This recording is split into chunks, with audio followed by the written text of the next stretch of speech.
Riprendono gli sbarchi di immigrati a Lampedusa. Una motovedetta della Capitaneria di Porto ieri pomeriggio è giunta in porto con 36 profughi subsahariani soccorsi a 10 miglia a largo dall'isola. A bordo c'erano 28 uomini e 8 donne provati dalla traversata ma in buono stato di salute.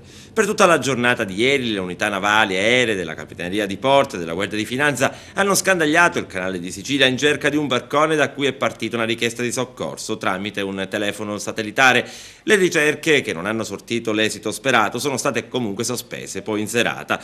I migranti sbarcati hanno trascorso l'intero pomeriggio sulla banchina del molo bivaccando sotto il sole cocente. Le forze dell'ordine hanno ricevuto un'autorizzazione dalla prefettura di Agrigento solo alle 19:30, quando finalmente è stato concesso il trasferimento presso il residence Cala Creta. Nel frattempo l'ambulanza del locale poliambulatorio continuava a trasferire i migranti al pronto soccorso per malori sopraggiunti. Nel residence ci sono già altri 21 immigrati da oltre un mese. Il centro di accoglienza dovrebbe essere pronto tra qualche giorno, ma a capienza ridotta, appena 250 posti. Ma c'è il rischio che di sbarchi se ne registreranno parecchi nei prossimi giorni.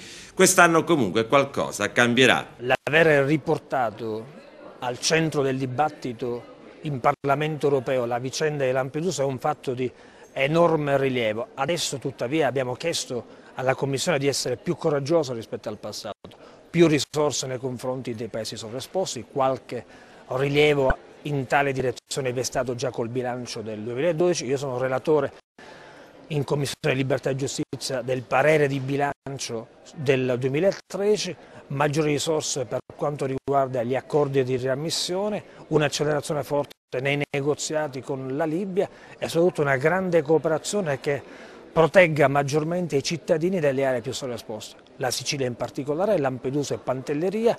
Tutto questo in quella direzione voluta dalla Commissione che è assolutamente condivisa dal Parlamento europeo, che mette al centro la sicurezza dei cittadini e nel contempo dà maggiori garanzie di successo per tutte quelle attività di cooperazione che sviluppano i paesi terzi e consentono ai giovani migranti di rimanere nei loro territori.